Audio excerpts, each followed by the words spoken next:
You see a gray squirrel clutching a prized acorn. It scurries across the lawn, finds the perfect spot, and begins to dig with frantic energy. Dirt flies, the hole deepens.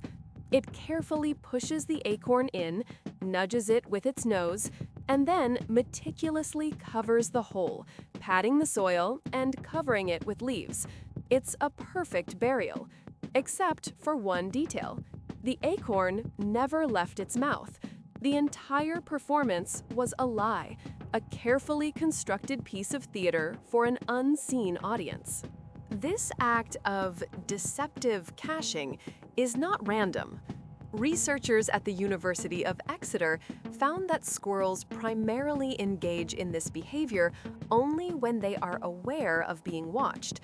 The presence of a potential thief, be it another squirrel or a curious crow, fundamentally changes their strategy. They increase the number of these fake burials and space them farther apart from their actual valuable caches. It's a calculated response to a specific social pressure, the threat of theft. The squirrel isn't just hiding food, it's actively managing the information available to its competitors. To protect a real cache, you first have to remember where it is. A single squirrel can bury thousands of nuts in a season and recover up to 80% of them months later. This isn't just smell. It's an act of extraordinary spatial memory. Their brains create what are essentially cognitive maps, detailed mental representations of their territory dotted with the precise locations of their food stores. This process heavily involves the hippocampus, a brain region vital for navigation and memory, the same region that allows a taxi driver to memorize a city map. Each nut is a waypoint in a vast, invisible network. Imagine trying to remember the exact location of 3,000 coins you buried across your neighborhood. You'd rely on landmarks, the big oak tree, the cracked paving stone, the corner of a building. Squirrels do the same. Their hippocampus uses these environmental cues as anchors for their cognitive map.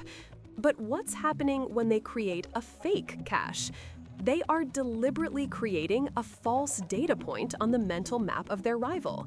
They go through all the motions, the digging, the covering, to ensure the visual cues are convincing to the observer. The performance must be perfect to corrupt the competition's data. This leads to a profound and controversial question. To deceive another creature, do you need to understand what it's thinking? This is the core of what psychologists call a theory of mind, the ability to attribute mental states, beliefs, and intentions to others. When a squirrel fakes a burial, it acts as if it knows the observer will form a false belief. It's anticipating the internal mental state of another animal and actively manipulating it.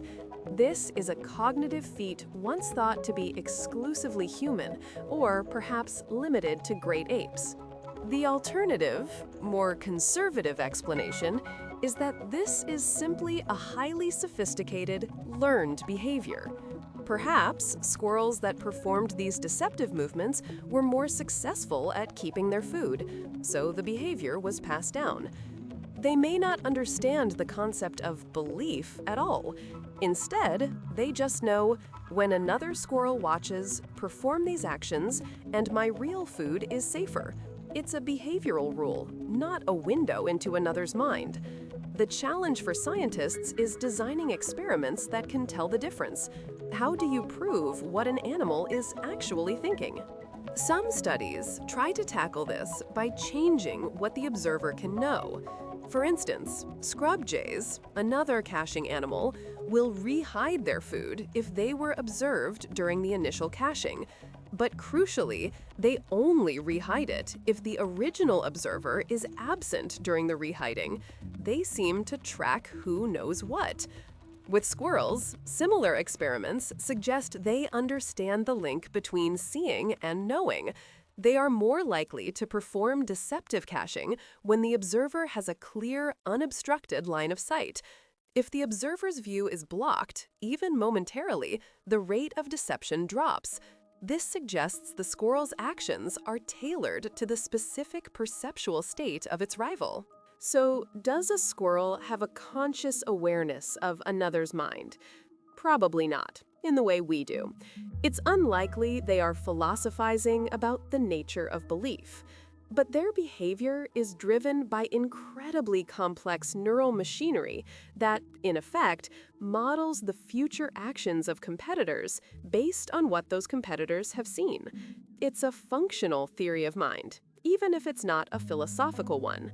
The brain has evolved a shortcut, a set of algorithms that produce a highly effective social strategy without requiring abstract, conscious thought.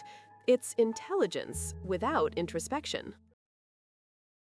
Monotony has grown fast. Nearly 2,700 people have watched in the last few weeks, yet less than 0.03% are subscribed. It would mean a lot if you joined by hitting subscribe. And again, thanks for watching.